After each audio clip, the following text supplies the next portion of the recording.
A lot of stuff to cover on this week's Beyond the Cage, including my recaps of UFC Fight Night 98, 99, and 100. I'm also going to talk about UFC 205, Glory 35, Bellator 164, and Bellator 165 as well on this week's episode. I know normally I don't start off this way. I usually go right into the action, but I was off last week. As you saw on my Twitter, I was a little bit under the weather.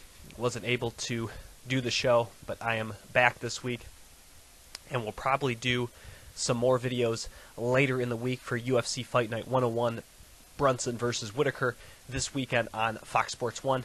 As of the time I'm recording, which is Monday, November 21st, no lineup as far as the main card and undercard breakdown has been announced by the UFC according to their official website, UFC.com. So, in light of that news, I'm going to start first with Glory. Glory 35, that was in Nice, France. That was on Saturday, November 5th, shown on Fight Pass for the Super Fight Series, and of course shown on ESPN for the main card. Looking over the main matches for the Super Fight Series, a big win by Baya as he was able to beat top 10 Glory lightweight and Canadian fighter Josh Jancy, as Christian Baya was able to win by majority decision. Very close fight.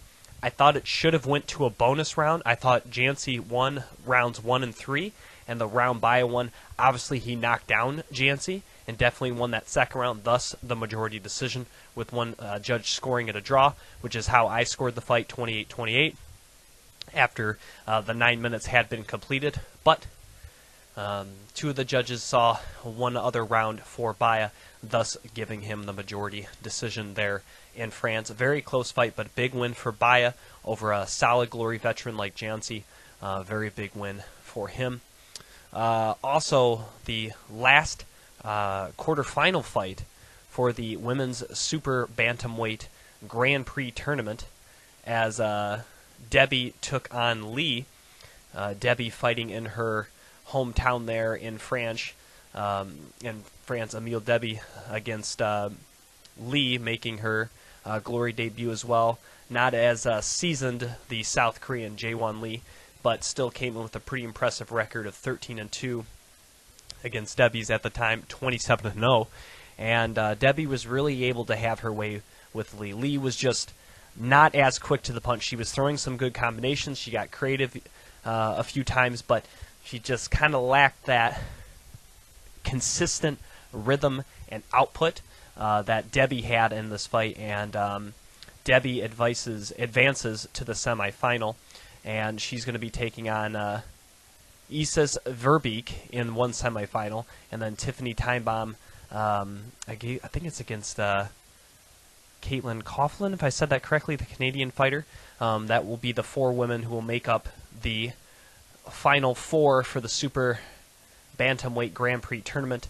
That will conclude at Glory Collision, with the final being on the main card there, and the first two semifinals will take place at Glory 36, which is happening the same evening.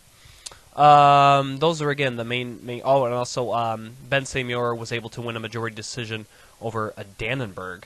That was in the welterweight division, so that was a nice win as well. Looking over the main card, a very impressive overall tournament performance by Benjamin Ajabuzi, as he was not only able to defeat Hedzi Gergis, but he also defeated Milan Brestovic in the final.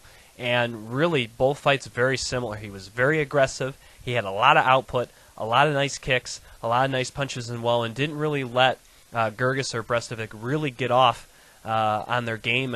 And really for Hedzi, once again, it's a slow start for Hedzi. Like, he didn't do bad or anything, but it's just Ajabuzi was really getting to him, and just an overall really nice performance, which is really surprising, at least for Brestovic's case, because he took out Jafar Wilness very quickly in the first round, much to my surprise, as I picked Jafar Wilness to win this tournament after he was so close to winning another contenders tournament earlier this year, also coincidentally in France.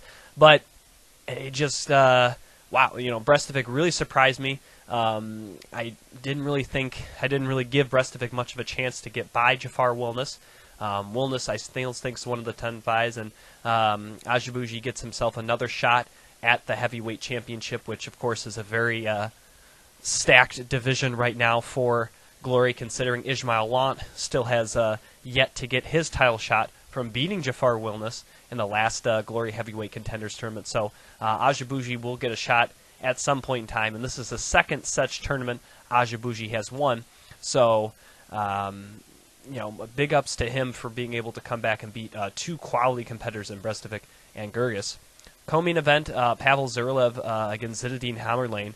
I really thought Hammerlane, after his great tournament performances there over in Virginia that earlier this year at Glory 32, thought he would have no problems with Zurlev fighting in his home country. But Zurlev, a very impressive performance against the much taller and longer Hammerlane, and Zurlev was able to put him away very quickly with a very nice combination right very quickly into the first round. And for a guy that actually had lost to Machado in that same tournament that Zinedine had won back at Glory 32, he was able to come back and have a very impressive performance there against Hammerlane. And now with Vahitov, the light heavyweight champion, which we'll get to in just a moment as he was in the main event, calling out Gohan Saki, that could, in question, threaten Hammerlane's reign after this loss, even though he had won the tournament. So very interesting circumstances here in the light heavyweight division in Glory. They have a lot of good matchups to make, though, moving forward. But very impressive performance by Zurlev. I was very shocked by the result. Not so much that he won, but to take out Hammerlane like that in the first round in his home country, awfully impressive. Getting to the main event, Vahitov just with an absolute dominating performance against Zach McCuasca.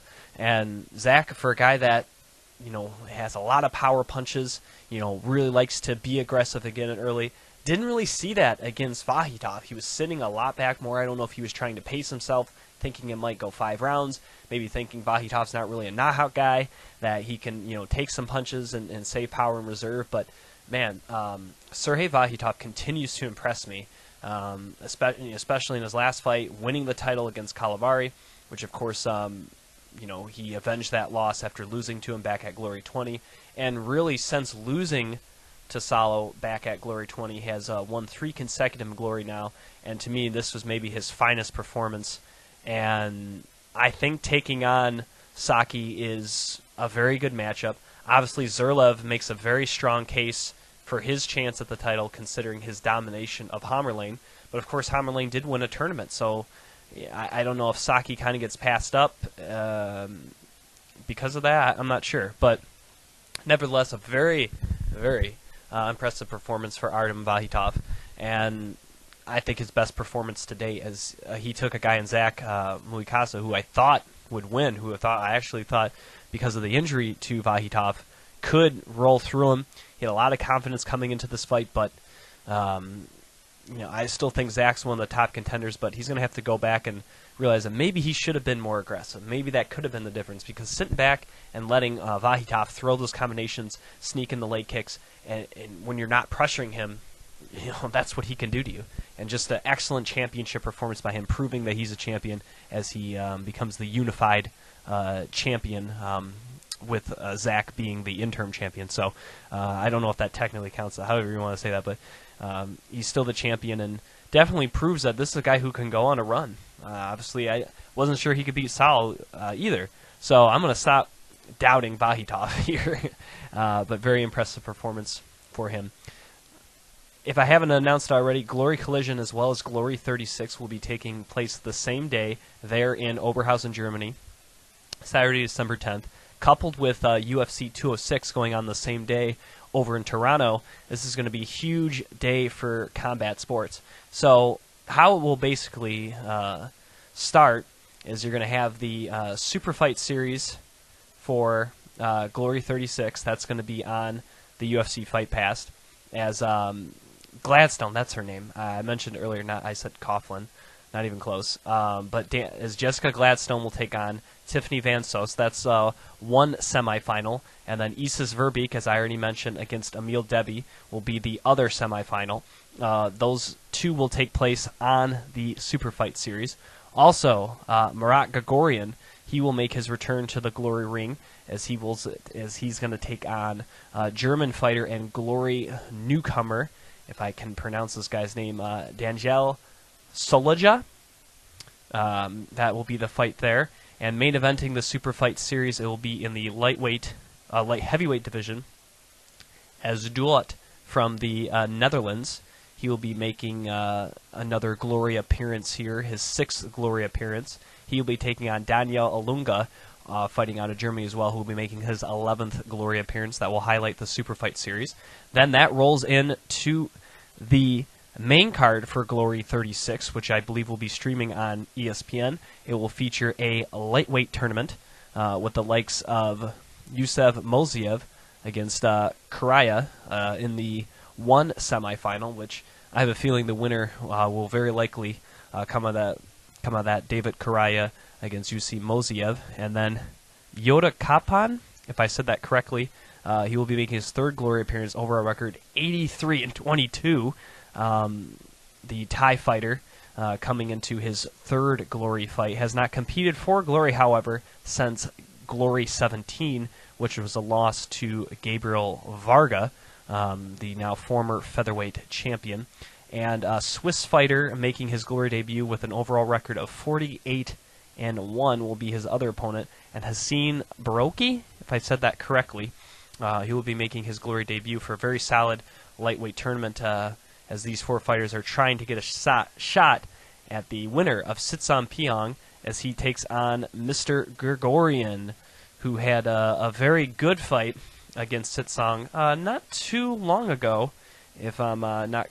yeah, that was at the Glory 28 tournament that came in a final, and obviously Gregorian had a very good fight against Moziev, who, again, will be fighting in that tournament here at Glory 36, so I think he was a little drained. He did came back to beat Dijame at Glory 30 for a very nice win to run his Glory record to 3-3 along with 1 draw. So to me, this is a deserving rematch here for Murat Gregorian to take on Sitsang, and I think we're going to see a much different fight than when they fought back in that tournament, because he will have a full camp and obviously won't have fought 9 minutes before. So I think that's going to be a much different fight. However, I'm really looking forward to the winner of this fight possibly challenging Robin van Roosmalen, especially if van Roosmalen's able to get past new upstart Glory fighter Matt Embry, as that has been announced for the main event of Glory's first fight in 2017,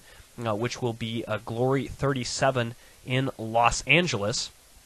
And so far, not too many fights, I think, other than that have been announced. However, they have announced a welterweight tournament. As we know, former friend of the show, Richard Abraham, who qualified to fight in a title contender tournament earlier this year at the last Glory event in Los Angeles, Glory 31, should be a part of that tournament. So I have no doubt that he will be a part of that tournament. As far as who else may be, I'm not sure. Of course, Cedric Doumbé, a guy that you would think will qualify. Of course, he's already going to be taking on Nicky Holtzkin as part of the Collision pay-per-view. So we'll see what other top welterweight contenders are coming in there. And that leaves me on the same night. Okay, so after Sitsang fights Gregorian, great fight there. Oh, also the co-main event, big fight in the featherweight division, could determine the next contender for that, as the Jaguar, Armani, will take on a fighter coming out of France. 88-20 is Pinka, who, however, he is 0-2 so far under the Glory banner and has not fought for Glory since Glory 3. He lost to Petrosian and Alessandro Campan, so it's been nearly 4 years since Fabio Pinka has stepped inside the Glory ring, now taking on one of the best in the featherweight division, that being the Jaguar Amrani, who's currently ranked number 2 according to Glory's featherweight rankings. So that should be a very excellent fight as well. And as we move to Glory Collision, again, that will be right after all that action happens. We're going to have the conclusion of the Women's Superweight Grand Prix. That will serve as the opening fight. Then we will have Ismail Lant, again, who is currently the number 1 contender in the heavyweight division. He will take on Moroccan national Ben Sadek, who will be making his 10th appearance for Glory. So far, 5-4 in the organization. Overall record of 27-4. He has not fought for Glory since defeating Anderson Silva. That was all the way back at Glory 23. That was nearly over a year ago. That was August 7th of 2015 when he defeated Anderson Silva. However, he does enter the Glory ring with a 3-fight winning streak after having a 3-fight losing streak to the likes of Ben Edwards, Peter Ertz, and Daniel Gaeta. So he has really done well as of late in Glory, and taking on a guy like Ismail Lant, so far undefeated in Glory, and obviously is a top contender, is going to be a very good fight. And beating a guy like Ismail Lant, despite Lant earning a title shot, could possibly sway the difference with Lant maybe getting that shot sooner rather than later. Then, the aforementioned Cedric Doumbé will challenge Nicky Holtzkin for the welterweight championship. Holtzkin has never lost under the Glory banner, a perfect 12-0 since winning his title. I believe that was over Alexander Strunchko, I believe. That was back at Glory 19.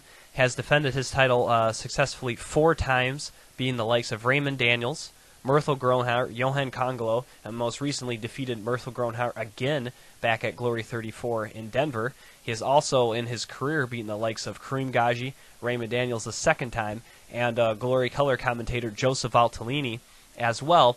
He has been nothing short of fantastic. I think really, to me, the only close call he had so far was maybe the fight against Johan Congolo and the first Groenhart fight back at Glory 26. Those have really been his closest two.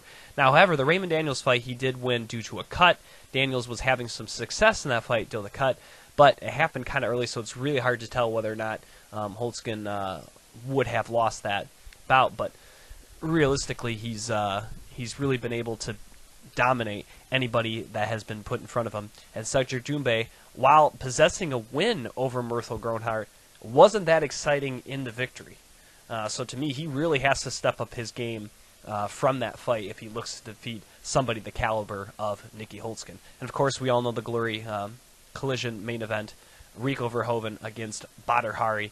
Badr Hari, the former K1 world champion, 106 wins, most I think by any heavyweight ever in international kickboxing, against the current kingpin of kickboxing for Glory, Rico Verhoeven, with an overall record very impressive in its own right, 49-10, 12-1 in Glory, and he has won, I believe, 11 consecutive fights. Has not lost since I think his second fight in Glory against Semi Schild, a guy who actually has fought Badr Hari, and I believe has beat Badr Hari as well. So that was his only loss. I don't think he got back at Schild. Maybe in another organization, but I think he does have a win over at some point in time over Schild. But that's the main event, and that's going to be on pay-per-view, and it's going to be very excellent as well. Getting to Bellator. Bellator first. This was last weekend again because I was off because I was sick. Bellator had their first event in the Middle East, this being Tel Aviv, Israel. Awesome card here for the fans in Israel, as Lina Achnova was able to take out Carla Benitez. Very impressive performance for Lina. Much better than her first Bellator foray, as she was taken out by Rebecca Ruth. She had fought in the meantime. It ended up being a no contest where she took on Mara Romero Barella. That was in May of this year. It was overturned by the WMMAF in this World Cup competition. So she was active in between her loss to Ruth. Was able to come back here and beat Benitez. Just a very dominant victory. A girl mostly known for her submission skills, 8 of 11 victories by submission. Really did a good job of making this fight a kickboxing match and was very impressive with it. And Benitez really never had a chance from the start to finish. Next fight, Georgie Karakhanyan really just put a whooping here on Kirill Medavsky, if I said that correctly. Georgie coming off a very impressive knockout victory over Bubba Jenkins in his last fight at Bellator 160. Continued that success against Kirill.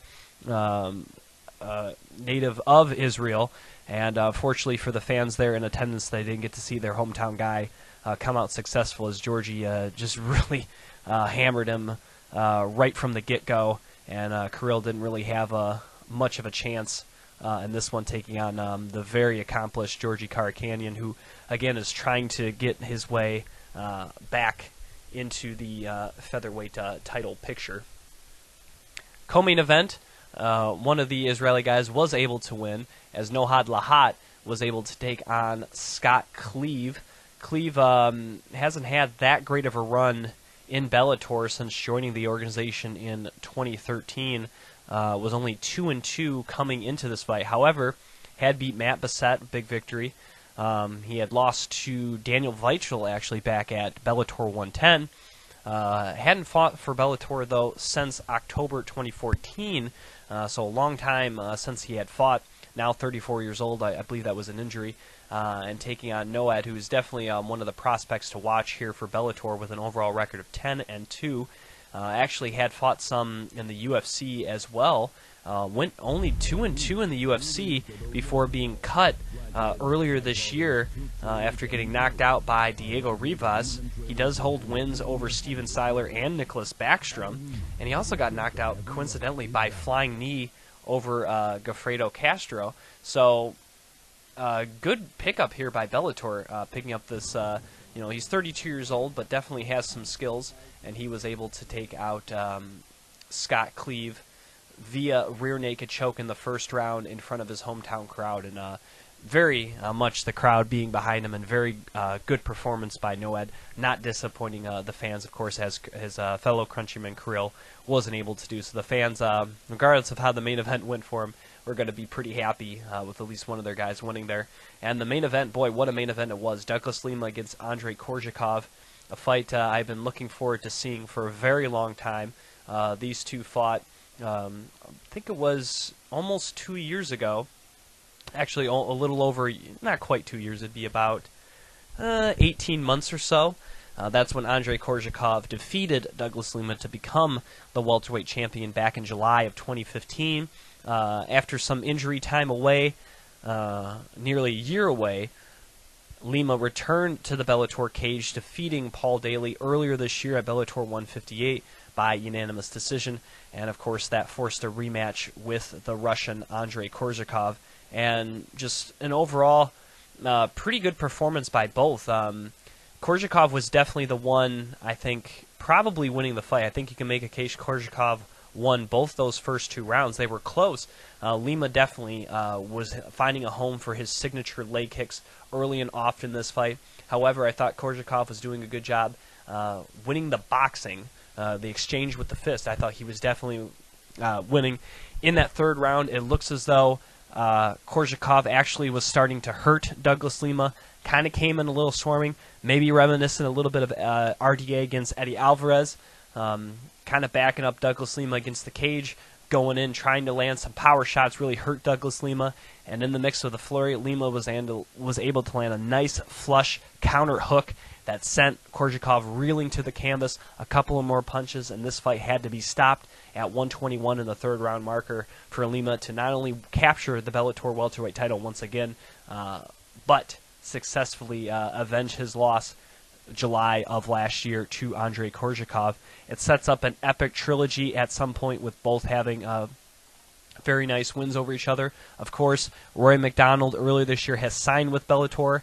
It looks like a great matchup for probably March, since they had some big news to announce at 165, which I'll get to in a moment. They already have their big tentpole event already announced for February. Of course, they already have their big first fight of next year with Chal against Tito. It's Fedor against Mitrione. They announced that.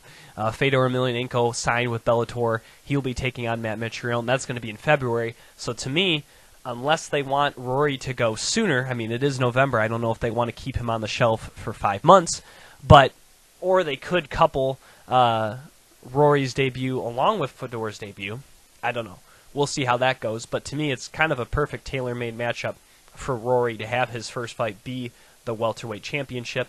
Then you get Andrei Korsakov, has a couple of guys he could fight. He could fight Michael Venom Page, or perhaps Brennan Ward, or even Paul Daly. So there's a lot of good matchups there still out there for Andrei Korsakov, who I'm sure will find himself fighting for the welterweight championship sooner rather than later. But just overall, that was a great fight, and seemed like they had a good event there, and things went well there in Israel. And I think that's a solid marker for Bellator to go to, especially considering the UFC has yet to go to Israel, and with no ownership now saying they're going to do less international events and really focus on United States and Canada, that could really help Bellator in the international scheme of things. Now, of course, I know the UFC has already been a lot of places, and their global branding power is still pretty good, but this can kind of help Bellator a little bit as far as international events and gain some international fans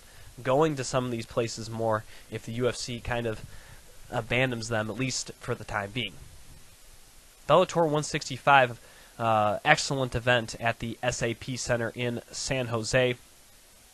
First fight of the evening was Linton Vassell against Francis Carmel. Not the greatest fight, but Linton Vassell, I thought, a big victory over a solid veteran, a guy who's taken out some top guys in the UFC too, that being Francis Carmel. And Vassell, really, other than that second round, which still could make a case that he won that round, but Carmel had some back control as well, was really able to get this fight to the ground, really control Francis Carmel. And Carmel, I thought, really just did not have a good performance. It just didn't look like he wanted to be there. And Vassell really tried for this one, didn't get the finish, but definitely very dominant in the process. Also, I would like to mention Kevin Ferguson Jr., a.k.a. Baby Slice, made his professional MMA debut. It was actually supposed to be, I think, at Bellator 163, maybe 162. Got changed after his opponent couldn't weigh in. Took on Aaron Hamilton, who was making his third MMA fight. He was 0-2 in his career. Was able to submit Baby Slice in the second round at the 3-minute marker. So Kevin Ferguson Jr. loses his MMA debut. That was on the undercard of this Bellator event. And also former Invicta veteran Sarah D'Elio was able to win via submission armbar over Jamie Lynn Navarra. Of course, D'Elio has fought some of the best in the world at a couple of different weight classes. Mostly has fought for Invicta. Had fought, actually, Ronda Rousey back in Strikeforce, so probably no stranger there to Scott Coker. Actually, she does hold a win over Amanda Nunes, as she was able to beat the current UFC Women's Bantamweight Champion back in January of 2013 at Invicta 4. Interesting note there. Also, Bellator 165 rolling along with that. Then had the debut of Carrie Ann Melendez, the wife of former Strikeforce champion and current UFC fighter Gilbert Melendez. She was able to win her MMA pro debut. She had previously competed for Bellator and Glory in kickboxing. However, this was her first chance at doing MMA, and boy, she did not disappoint, winning her fight just 47 seconds into the first round, knocking out Sheila Padilla. And this may be, as far as strawweight knockouts go, you don't see too many devastating knockouts in strawweight. Maybe Paige Van Zandt's kick there over Beck Rawlings, but boy, this was maybe the biggest knockout. I mean, in terms of an impactful one punch with Carrie Ann Melendez knocking out Sheila there, and boy, just a very impressive debut. I know, as of right now, I don't know how she grows with Bellator. So far, they have shown willingness to create titles at a flyweight women's division and a featherweight women's division. I haven't heard any plans of a strawweight, so I don't know how long Bellator can keep her under contract. Obviously, if she still wants to kickbox, that's a big advantage for her, whereas the UFC obviously wouldn't let her do something like that. So if they can keep her, that could be a potential star they could build around. Also in the lightweight division, Adam Piccolotti, big win over two-time guest of Beyond the Cage here, and Brandon Gertz, who was making his first fight since once again injuring his knee after his very nice victory over Derek Campos just about a year ago. He injured his knee shortly afterwards. I think actually was set to take on I don't think maybe Josh Thompson. Well, he was looking to take on Josh Thompson. Did have a fight book. I forget against who, but then he got injured. So this is a year since we've seen Brandon Gertz since his ACL tear. And you could tell look a little slow. I think he was kind of worried about the leg. You didn't see him shoot as much for a takedown as we have in previous fights. And Pickle, a much taller and longer gentleman, was really able to keep his distance well enough that those big power shots of Brandon Gertz weren't able to affect him. And since Gertz wasn't really taking Pickle down or really even trying to, Pickle was really able to figure out a rhythm really from about the middle of the first round. He even landed a couple of takedowns, which they even said was the first time Brandon Gertz had ever been taken down inside the Bellator cage, which obviously is no easy feat, so credit to Pickle for that. But Gertz definitely, you could tell, a little bit rusty with that year layoff, and I think still maybe worried about the knee injury as well. And while he did lose this fight, and a big win for Pickle, a young guy, probably the best guy he had taken out of his career, good stepping stone for him, I still think Gertz is very relevant to this division, and I think kind of needed a fight to kind of get the cobwebs out, and I think will be back stronger than ever in his next fight. But all the credit in the world to Adam Pickle, very nice win, and he really helps move himself up Bellator's stacked lightweight division. Co-main event of the evening, Michael Venom Page against Fernando Gonzales. Not the fight I thought we would see. I thought this would be a very entertaining fight, one way or another, whether it was a 15-minute war or a quick knockout by either gentleman. Probably more shading on the side of MVP with that. But, boy, yeah, just not a great fight that took place there that night. Gonzales was very hesitant to get on the inside and engage, and Page was just kind of just waiting the whole night for Gonzales to move and engage, and it really wasn't until referee Jason Herzog kind of set aside and showed MVP, like, dude, you got to throw something here. That really seemed that when Gonzales kind of turned it on a little bit in terms of aggression, really feel I was like, all right, I'm still in this fight. And, both guys had a bad fight. Is it a win for Venom Page? Yeah, was he the one actually throwing stuff, even though it still wasn't a lot? Yeah. I don't disagree with the decision to give him the win, but thinking either guy, if they won, were getting a title shot after this performance, they're sorely mistaken. They now have to probably take on a Brennan Ward or a Andrei Korsakov before that happens, because to me, that's not how you earn title shots. You don't earn title shots by barely beating somebody in a lackluster performance. That's not how it does. Now, I put this out on my Twitter that I'd like to see this one run back. I had a couple of people comment saying, that was a boring fight. Why would you see it run back? The reason I want to see it run back is because I think Gonzales, like I said, that last 2-3 minutes realized, hey, I can hang with this guy. I can go in, and now I can go in, I feel confident. And I think in a second fight, he would be willing, as Charles Sonnen was saying on the broadcast, to go through the fire to get to the inside so he can be successful. And he wasn't doing that in this fight. That's what he needed to do to be successful, and he didn't do it. It was only until it was too late to do that that he had confidence. And he probably won that third round because of it, but it was a little too late. And for MVP, this is, to me, his biggest knock against him, is the fact that, yeah, he can show you the flashy knockout, but he needs output. He can't always just sit back and wait for that one awesome, sweet one kick or punch. Because if you do, you can get fights like this. You need to throw output. Sometimes you got to create your own knockout opportunity. You can't always wait for it to come to you. And against better opponents, he's not going to get that chance. Because guys are going to be active. A Douglas Lima, a Rory McDonald, a Andrei Korsakov. Those guys are not going to sit back like Gonzales did. So this is, I think, hopefully a lesson for Michael Venom Page. And most likely, I think either gets a Brendan Ward or an Andrei Korsakov, somebody that will truly test him in that respect. And if he can get by one of those two gentlemen, even with a performance like this, I think at that point you really cannot deny him a shot at the welterweight championship. Getting to the main event of the evening, a fantastic bout between former UFC champion Ben Henderson as he took on current lightweight champion Michael Chandler. Boy, Michael Chandler had a very fantastic first round. I think that really set the tone in this fight, and what was a close fight, a fight that went split decision. The second round also close. I probably would have gave it to Ben Henderson. Chandler definitely had his moments in that round as well. Rounds 3 and 4 probably would have gave to Michael Chandler. He definitely the whole night was landing the more impactful shots. He was also doing better with his takedowns. He was usually getting better of the scrambles as well.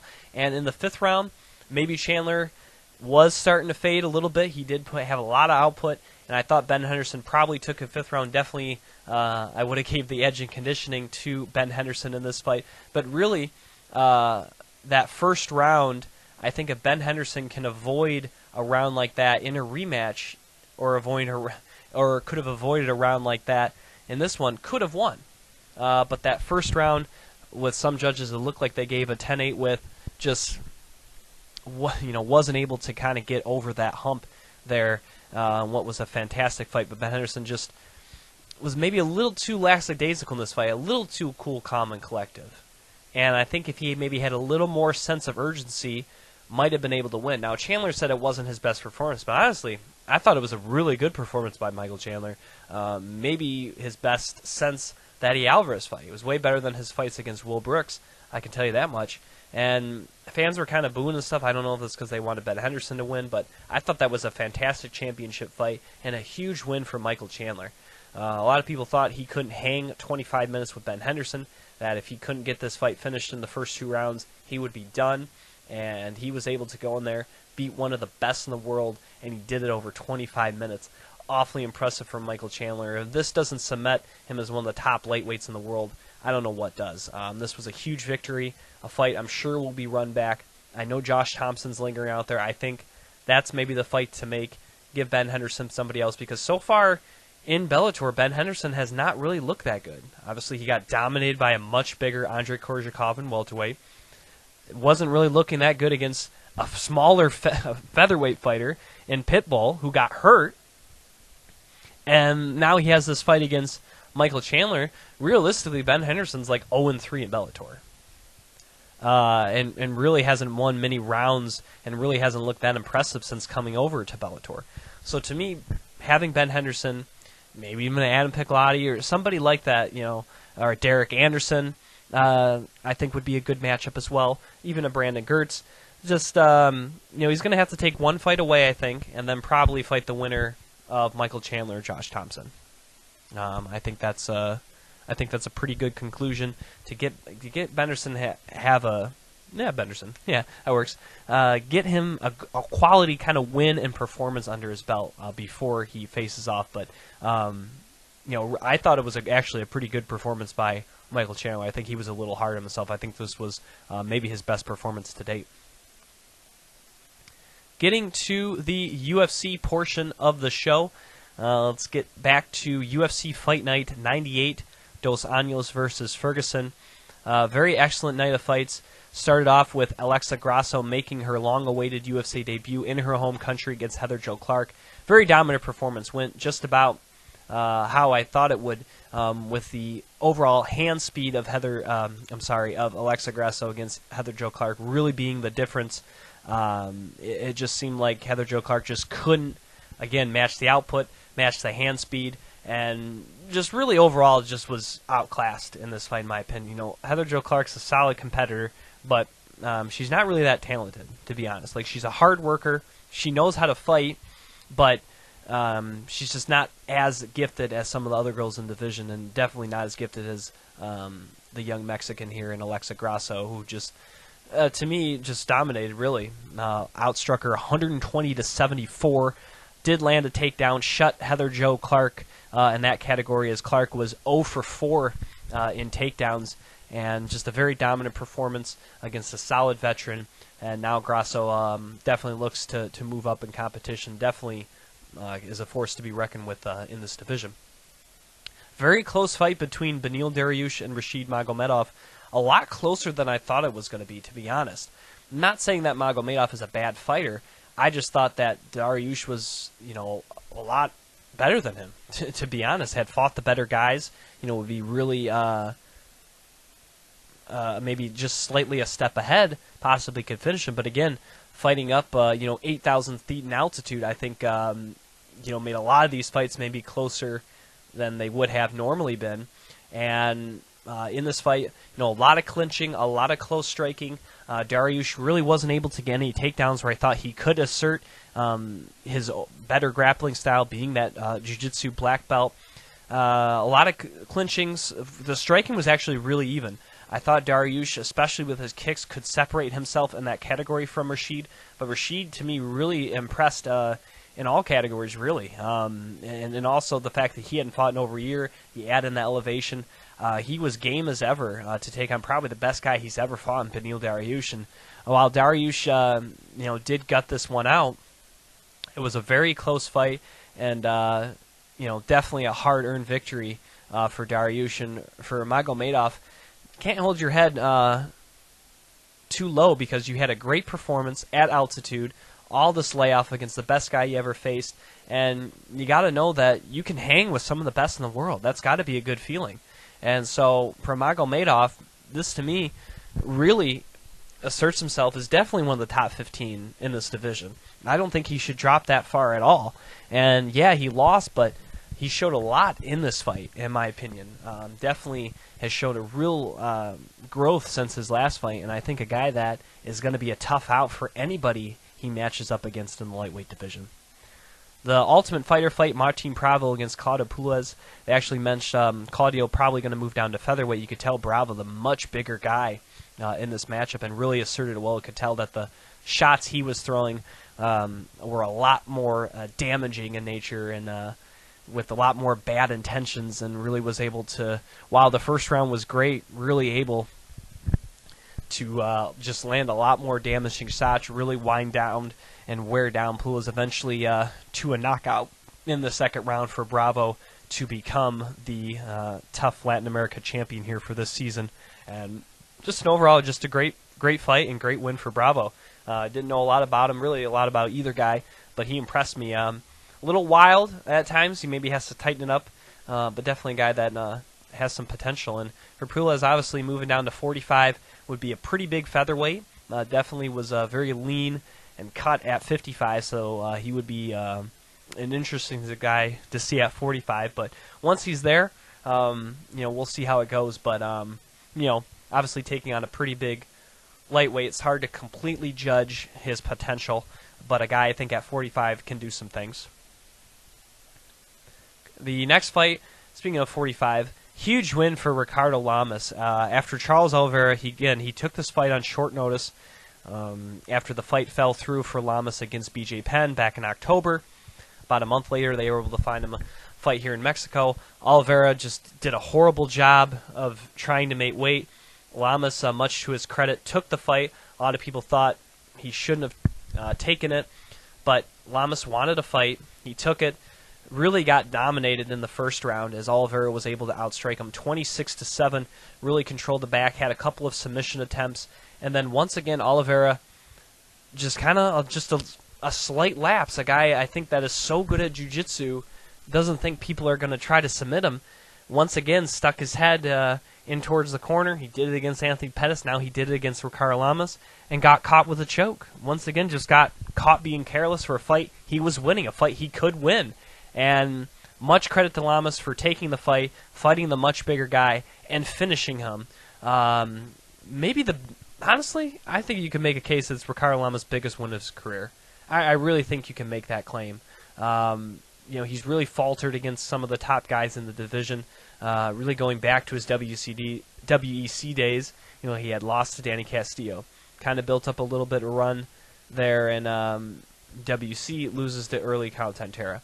I think at the time beating Hatsuhioki and Cub Swanson beating Cub Swanson in 2011 and Hatsuhioki about 8 months later, I think were big victories, but the fact that Hatsuhioki kind of really hasn't been heard about since losing to Oliveira, his stock has really shot down.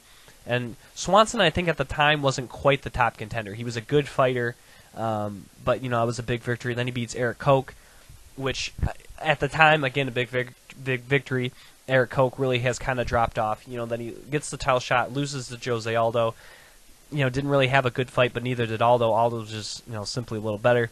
Comes back, does have a big win over Dennis Bermudez and Hakron Diaz, but then loses to Chad Mendez, beats Diego Sanchez for what that's worth, then gets dominated by Max Holloway. So to me, being Charles Oliveira, considering all the circumstances, huge here for Lamas, trying to keep himself relevant in the ever-stacked featherweight division, and this really helps him beating a guy the caliber of Oliveira. Lightweight fight for the co-main event, Diego Sanchez against Marcin Held. They kind of mentioned Held could go to featherweight. I thought that in Bellator years ago, and he continues to fight at 155. Going against Diego Sanchez in a grappling match, lately that's not how Diego Sanchez has been losing fights. He's been losing fights because he gets outstruck. He's never really become that great a striker. He's really still a brawler on the feet. Even though he's been in the UFC for over 10 years, he's never really had a consistent striking style or striking prowess. He really uses pressure and aggression and swinging wild to lead to grappling. So Marcin Held, a very good grappler, obviously really known for his leg bars and heel hooks. He really did employ that strategy. It was the wrong strategy. Diego Sanchez is very good at wrestling and jiu-jitsu. He is a Brazilian jiu-jitsu black belt, and employing that type of style I think was going to be tough to beat Diego Sanchez, who is still very competent at that style of the game. And while Held definitely had his moments in this fight, he definitely had a couple of nice submission attempts. I just knew it was going to be tough for him to beat Diego Sanchez at that style of fight. And also you got to add in, fighting at the elevation too. Even though he doesn't cut a lot for weight for 155, he's never fought at that type of elevation before. Diego Sanchez has fought in Mexico before. A guy whose gas tank has never been in question, regardless of the weight class he's fought at. And I thought all those circumstances definitely led to Diego. And, he said he wanted to still fight after this. I think this would have been a good fight for him to go out. Maybe we'll see Diego Sanchez again. But for Held, I think he really does have to move to 45. I thought it in Bellator, and I still think in the UFC. And, he's a really young guy, but there's some really big lightweights in this division. Look at the guys who fought in the main event. I'll get to them in just a second. But there's some big dudes out there. And, yeah, Frankie Edgar was able to capture the title. Don't get me wrong. But Marcin Held is not Frankie Edgar. He's a talented fighter in his own right. But Frankie Edgar was just kind of that right guy at the right time to do that and make that run. But, I think Held should be fighting at 45. Not that the division gets any easier or any harder, but he can have greater level of success, in my opinion, fighting at that weight class. So I hope this fight, if he wants to stick around in the UFC, that is. Because, yeah, I think he can beat Bellator guys on 155, because Bellator doesn't have a deep 55 division. The UFC does. It's a big difference. So I think if he wants to stick around in the UFC, he's going to have to drop down.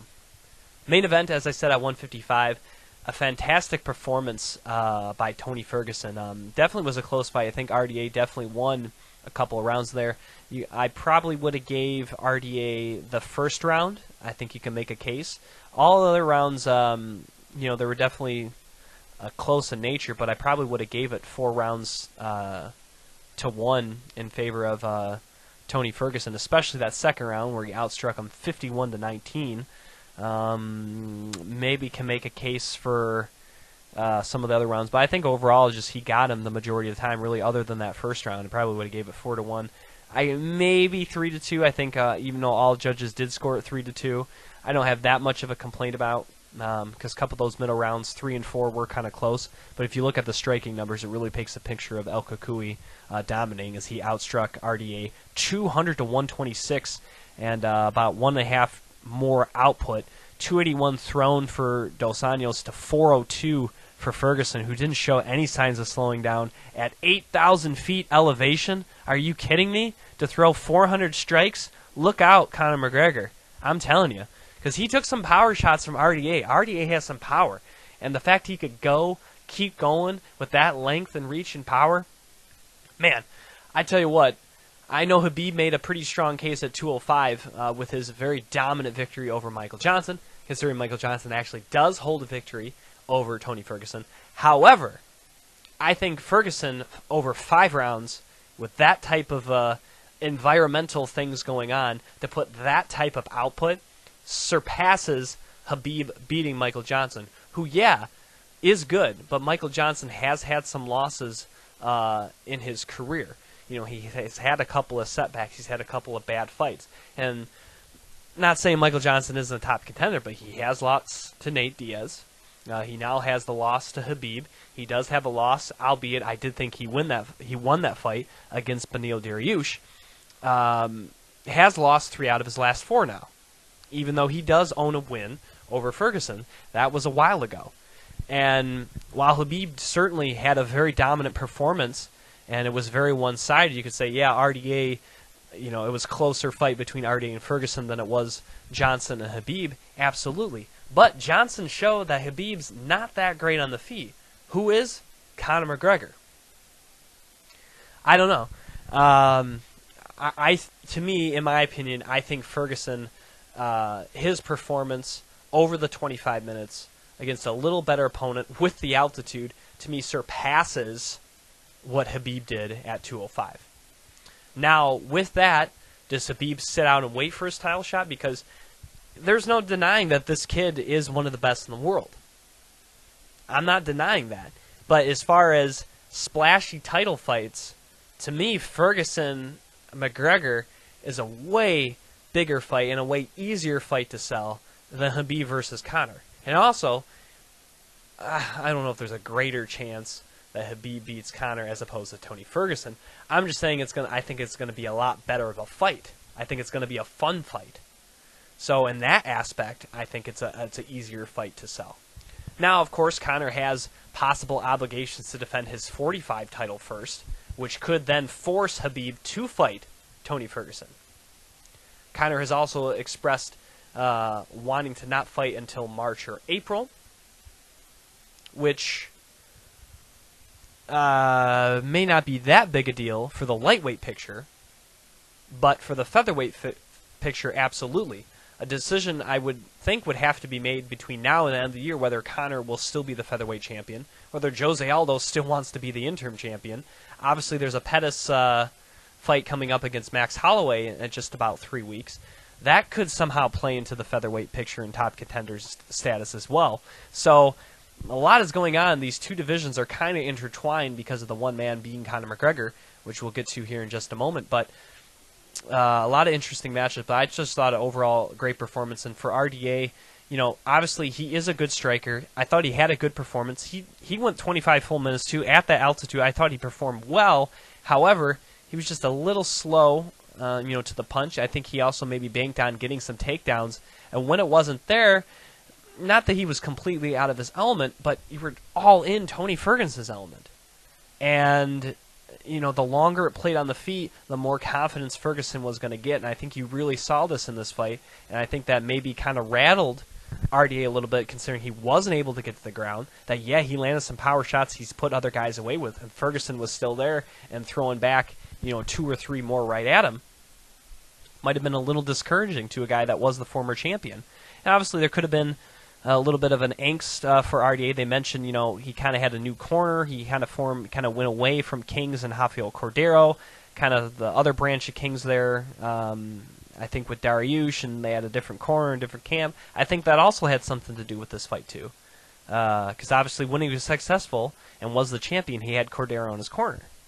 So I think that new corner, maybe not being able to spot adjustments, I think also hurt RDA in this fight as well. But moving forward, obviously you keep going with these coaches. He could be fine. Maybe he goes back to Cordero.